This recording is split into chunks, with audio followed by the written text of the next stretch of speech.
세계에서 제일 큰 밴드가 왜 한국 아이돌이랑 곡을 같이 써? 피처링 손님으로 잠깐 얼굴 비추는 거겠지.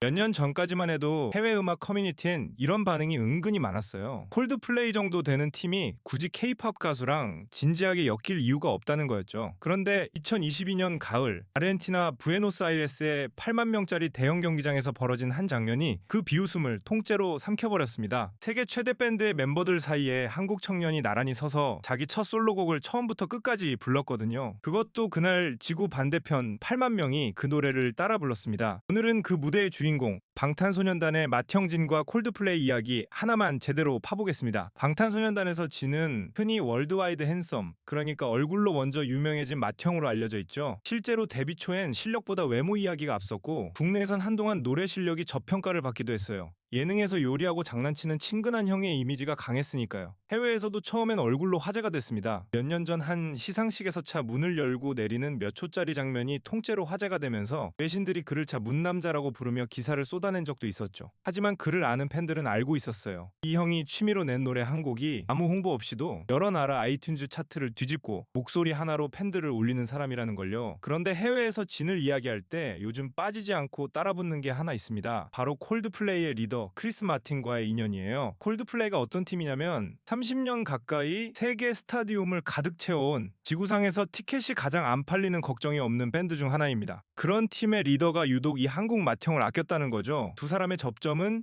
2021년으로 거슬러 올라갑니다. 방탄소년단과 콜드플레이가 함께 부른 곡 마이 유니버스가 세상에 나왔을 때였죠. 그런데 여기서 대반전은 이 마이 유니버스가 그냥 유명 밴드와 유명 그룹이 이름만 얹은 흔한 콜라보가 아니었다는 겁니다. 이 곡은 발매되자마자 미국 빌보드 핫백 1위로 데뷔했어요. 영국 밴드와 한국 그룹이 손잡은 노래가, 그것도 영어와 한국어가 섞인 노래가 미국 차트 정상에 곧바로 올라간 거죠. 방탄소년단에겐 통산 여러 번째 핫백 1위였고 콜드플레이 입장에서도 오랜만에 정상 복귀였습니다. 두 팀은 이 곡을 만들면서 서울과 런던을 오가며 실제로 얼굴을 맞대고 작업했고 녹음 과정을 담은 다큐멘터리 영상까지 공개했어요. 당시 해외 팬들 사이에선 이건 게스트 피처링 수준이 아니라 완전히 대등한 콜라보였다.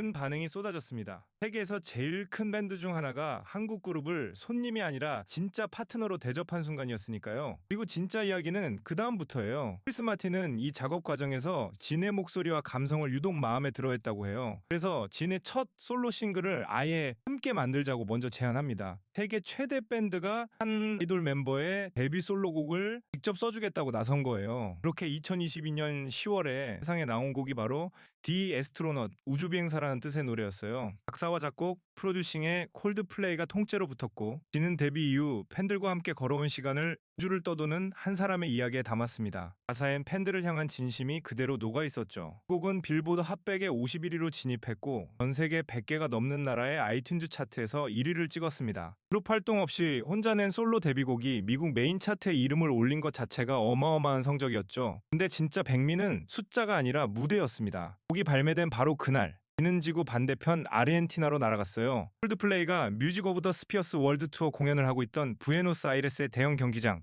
남미에서도 손꼽히게 큰 그 스타디움에 8만 명이 넘는 관객이 꽉 들어찬 곳이었죠. 진은 잠깐 얼굴만 비추는 깜짝 손님이 아니었습니다. 크리스 마틴이 직접 무대 위에서 진을 소개했고 진은 콜드플레이 멤버들과 나란히 무대 한가운데에 서서 디 에스트로넛을 처음부터 끝까지 라이브로 완창했어요. 밴드는 진을 위해 연주했고 진은 그 위에서 자기 목소리를 얹었습니다. 무대 조명이 우주처럼 쏟아지는 가운데 8만 명의 아르헨티나 관객이 발매된 지 몇 시간밖에 안 된 한국 가수의 신곡을 떼창하는 장면이 펼쳐졌죠. 그 광경에 해외 팬들은 저건 게스트 무대가 아니라 그냥 완전한 한 팀이었다.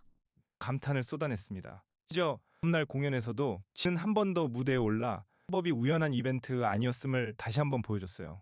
이 곡에는 사실 아는 사람만 아는 의미가 하나 더 숨어 있어요. 디 에스트로넛 우주비행사라는 제목이 그냥 멋있어서 붙은 게 아니었거든요. 이 노래는 데뷔 이후 지금까지 자신을 응원해준 팬들과의 관계를 선 우주에 떨어졌다가 결국 자기 별을 찾은 한 사람의 여정에 빗댄 곡이었습니다. 그는 이 곡을 만들 때 자기 이야기를 직접 크리스 마틴에게 들려줬고 감정이 가사와 멜로디에 그대로 담겼다고 해요. 그래서 팬들은 이 노래를 단순한 데뷔 솔로곡이 아니라 한동안 활동을 쉬어야 하는 맏형이 팬들에게 건네는 편지처럼 받아들였습니다.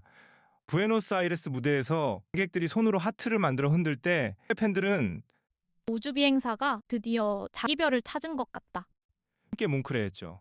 이지만 저는 이 무대 영상을 런던에서 처음 봤을 때 진짜 제 뚝배기에 지진이 났거든요. 얼굴만 잘생긴 아이돌인 줄 알았던 사람이 세계 최대 밴드와 완전히 대등하게 무대를 채우고 있었으니까요. 사실 저도 예전엔 이 형 이름을 검색창에 잘못 쳐놓고 왜 결과가 안 나오나 한참을 헤맨 적이 있는데 또 그 오타 습관을 못 고쳤죠. 어쨌든 이 무대가 유독 특별했던 이유가 하나 더 있어요. 바로 이게 미군 입대를 앞두고 대형 무대에 선 실상 마지막 순간이었다는 겁니다. 방탄소년단 멤버 중 가장 나이가 많아서 팀에서 제일 먼저 입대해야 하는 상황이었어요. 실제로 이 공연을 하고 지나지 않아 그는 팀에서 가장 먼저 군에 입대했거든요. 그러니까 이 프로사이러스 무대는 그동안 볼 수 없게 될 맏형이 팬들에게 남긴 작별 선물 같은 무대였던 셈이죠. 팬들은 이전 마지막 선물이 이렇게 큰 무대라니 눈물이 난다. 반응을 쏟아냈습니다. 크리스 마틴이 방탄소년단을 특히 맏형진을 대하는 태도도 두고두고 화제였어요. 그는 여러 공연과 인터뷰에서 방탄소년단을 가족처럼 아낀다고 반복해서 표현했고 진의 입대 소식엔 직접 따뜻한 응원의 메시지를 보내기도 했습니다. 자기들 공연 무대에서 진의 솔로곡을 관객과 함께 부르며 그의 빈자리를 챙기기도 했죠. 지켜본 팬들은 세계에서 제일 큰 밴드의 리더가 한국 맏형을 진짜 가족 대한다. 뭉클했습니다. 이 인연은 반짝한 일회성 이벤트로 끝나지 않았어요. 우테마 그리고 서로를 향한 존중이 마이 유니버스에서 디 에스트로넛으로 자연스럽게 이어진 거니까요. 사실 이 정도 되는 밴드가 가수 한 명을 이렇게까지 챙기는 건 흔한 일이 아니에요. 팀 입장에선 그냥 지나가는 콜라보 파트너로 대할 수도 있었는데 그를 진짜 후배이자 친구로 대했거든요. 팬들은 이 관계를 두고 돈으로 살 수 없는 우정이라고 부르기도 하죠. 팬 사이에선 우주로 쏘아올린 그 목소리가 부에노스아이레스 밤하늘을 통째로 뒤덮었다. 는 감상평이 두고두고 회자됐어요. 자, 이 이야기가 왜 의미가 있는지 정리해보면요. 예전형 팝스타의 무대에 한국 가수가 오르는 것 자체가 큰 뉴스거리였어요. 그것도 간 인사만 하고 내려오는 게스트가 대부분이었죠. 그런데 진에게 최대 밴드의 손에서 자기 첫 솔로곡을 통째로 받아 지구 반대편 8만 명 앞에서 그 곡을 완창했습니다. 손님이 아니라 동료로, 얼굴까지 아니라 목소리로 인정받은 거예요. 잘생겼다고 저평가받던 맏형이 세계에서 제일 큰 밴드가 먼저 곡을 써주고 싶어한 아티스트였던 겁니다. 그러면 불과 몇 년 전만 해도 서양계는 한국 가수를 신기한 구경거리 정도로 여겼어요. 그때는 세계고의 밴드가 먼저 손을 내밀고 나라와 함께 곡을 쓰고 를 통째로 내어주는 시대가 된 거죠. 단순히 한 아이돌의 성공담이 아니라 가수가 서양 음악 시장에서 어떤 위치까지 올라왔는지를 보여주는 하나의 상징이기도 합니다.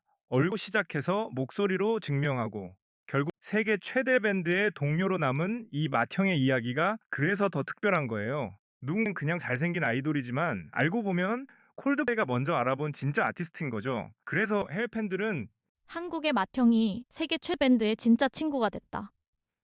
이 사건을 요약하곤 합니다. 그러니 누가 진두고 그냥 얼굴만 잘생긴 아이돌이라고 하거든 콜드플레이가 이 청년 첫 솔로곡을 통째로 써줬고 지구편 8만 명 앞에서 함께 불렀다는 이야기 하나만 조용히 들려주시면 됩니다. 아마 그래서 바로 검색창을 켜고 부에노스아이레스 무대 영상을 찾아보게 될 거예요. 그리고 저처럼 뚝배기에 지진이 나겠죠. 물론 저처럼 오타만 안 내시면요. 오늘은 여기까지고요. 이 채널 구독은 디 에스트로너처럼 저 우주 끝까지 힘차게 쏘아 올려주시고 좋아요 부에노스아이레스 8만 관중의 떼창처럼 크고 뜨겁게 눌러주시면 되겠습니다.